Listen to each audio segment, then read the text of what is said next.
Angela McBurdy of DoctorFlute.com, and today's flute tip is on how to single tongue properly on the flute and some problems that come from doing it incorrectly.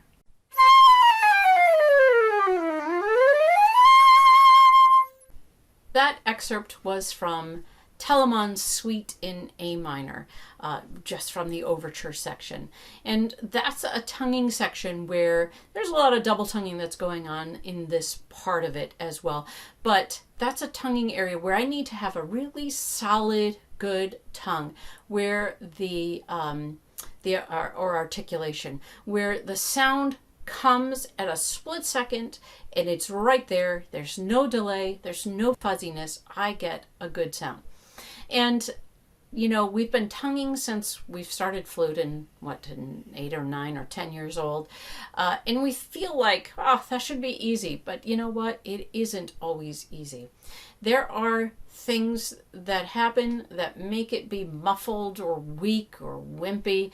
And there are definitely other areas where you could say, I could fix this and this and this. And all of a sudden, bam, your tonguing becomes exactly what you want it to be. Sparkly and present and resonant. Many exercises can help you get there. And I'll give you one exercise that you can work on to do that. But let's talk about how to go about doing this. Now, if you've watched any of my videos before, you know that I like the tongue to be on a certain spot on the roof of your mouth. And that spot is as far forward as you can get without being on the tongue, on the teeth. So you have to use your tongue.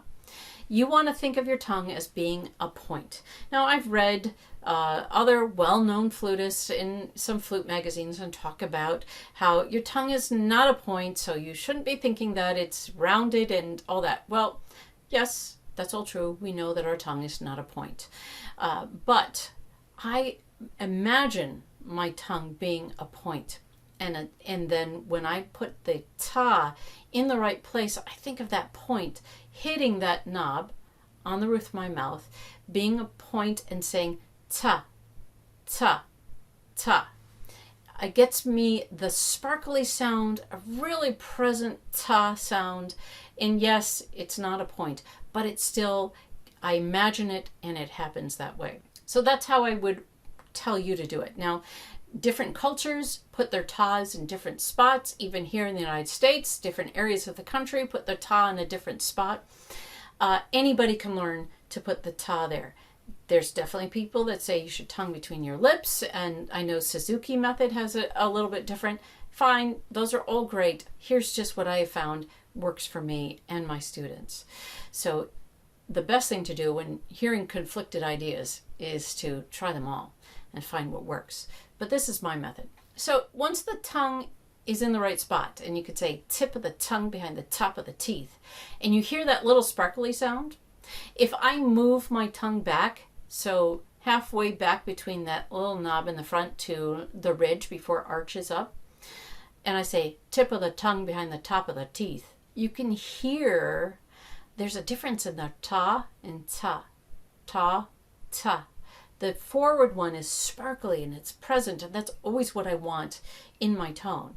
So if it's too far back, you can definitely hear it. Now, an exercise I use to, when I've taken time off, I go back to this exercise because I think it's fantastic just to get my mouth into shape, my tonguing into shape, my air pressure and everything all together in one little exercise. I call it the C chromatic tonguing exercise. The exercise basically is starting on middle C and going down chromatically, always returning to C in between. So in a fast motion,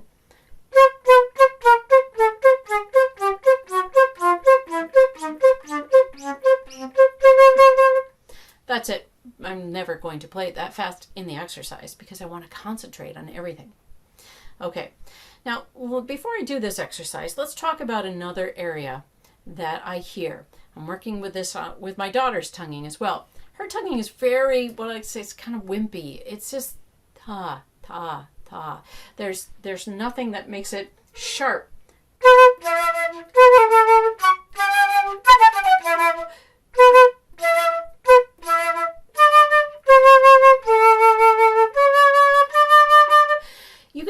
the beginning of each of those.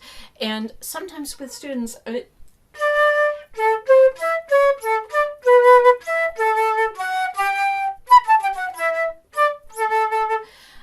and I'm not even playing it exactly. It's hard to just emulate that sound, but it just doesn't come across as a good, solid ta. And I want to hear that in most places that you're going to articulate. Yes, there's sometimes where you want it maybe in a slow movement of your Bach, where it needs to be more of a D sound, and I want a little more lugubrious of an attack as I move to the next note. But that's not what I'm dealing with right now. I want the good present ta, because I think this is your default articulation. This is your default ta. Change it to fit the piece you're playing, but start with this to begin with. So before we do this exercise, let's see. So that wimpy sound and that weird ta that doesn't really articulate and sometimes has a thunk noise. If you recorded yourself because you think you're doing it wrong and you listen, see if you can hear a little thunk noise. That thunk noise when you're doing taka taka taka ta or ta ta ta ta ta ta ta is always because the tongue is too far back. And so many students of mine say, "What? How do you know I'm doing it wrong? You can't see in there." I say, because I can hear it. I can hear that sound that shows the tongue is too far back. Okay. All of these issues with single tonguing can be fixed. It's maybe a little bit of a slow, painful process to do it, but you can fix it, and it's going to be marvelous when you do.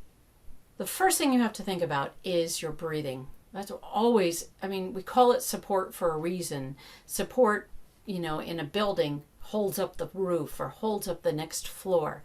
For our support, we have to hold up our tone and hold the air into place so that there's this air pressure that through our breathing, tightening of the muscles and the rib cage, this air pressure pushes up on that tone and it frees up the tongue and the embouchure to do what it needs to do. So begin with air pressure, and I've got videos on breathing if you need to check those out about how to create that pressure, how to create support and breathe properly. But the basic idea is breathe from your stomach and ribs and tighten those muscles. Tighten it up so that you really feel there's pressure in there built up. It doesn't cause pressure in your throat, and it doesn't cause pressure and tightness in your tongue. Now, the exercise. So I'm going to breathe that way. Tight. I'm going to put the tongue on the knob, and I'm going to play a very short ta.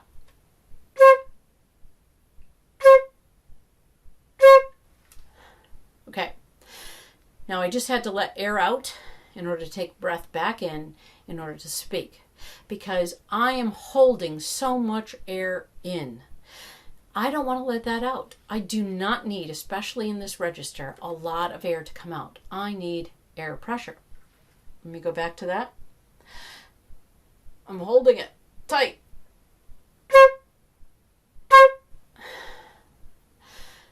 And now I take my breath in. So I'm basically using the air that's already in my mouth, already there. It's going to be held in, and I just use my tongue and the pressure to the air that's in my mouth. Okay, now I'm going to do that all the way down.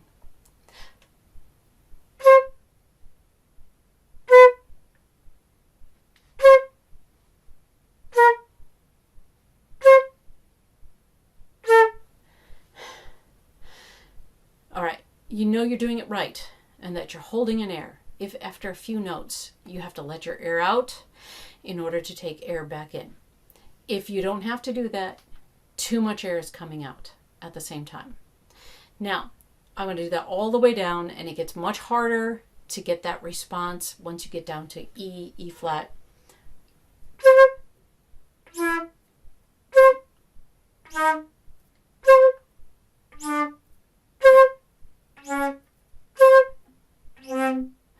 They want to have a delay. When you tongue down there, it's usually ta, ta. We can talk about that, or you can go back to my videos on how to get your low C to come out, because I talk about that there.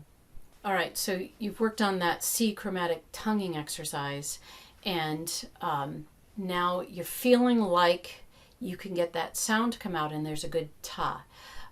Generally, I'd say 85% of the time, two issues come from not getting it properly. You're letting out too much air and your teeth aren't far enough apart.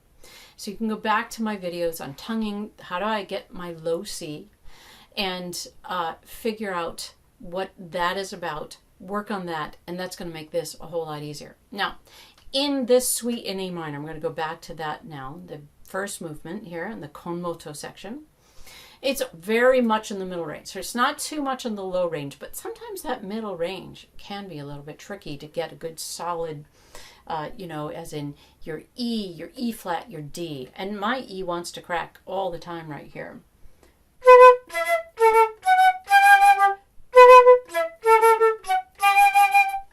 Now, I want to play this exactly the same way, but probably I'm going to start off, if I couldn't do what I'm doing now, and I needed to work on that, I would start with a very slow, kind of like the C chromatic, not even in rhythmic context.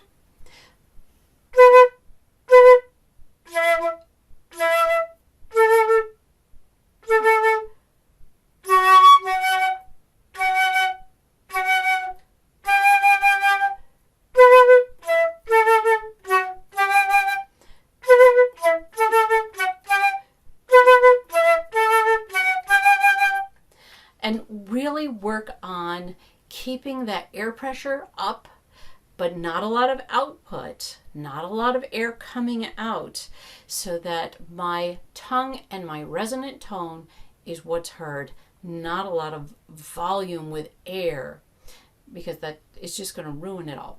Okay, so we need air pressure behind the tongue, we need the tongue to be in the right spot, and you need to not let out so much air. Hold the air in, tongue forward, and keep your support behind that tongue, and that'll clear up 90% of your tonguing problems. It really is a miracle worker. And when you start holding in that air, it makes your tone so much better too. So there's working on tonguing, there's a side benefit that it improves your tone. Work on your tonguing, put it in the right spot, use that air pressure. You'll be glad you did. Your tone is going to be phenomenal. That's today's flute tip. If you like today's flute tip, press the like button, subscribe, comment below, and share it with your friends.